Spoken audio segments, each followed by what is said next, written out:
Setelah disemayamkan di rumah duka, jenazah Brigadir Anumerta M. Faisal Helut, anggota Polresta Pulau Ambon dan Pulau Lease, Polda Maluku, dimakamkan di Taman Makam Pahlawan Bahagia KPHH.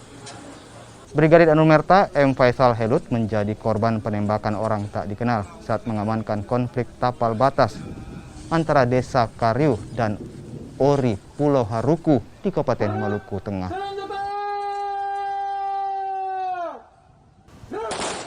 Upacara pemakaman dipimpin Wakapolda Maluku, Brigjen Polisi Jan De Fretes.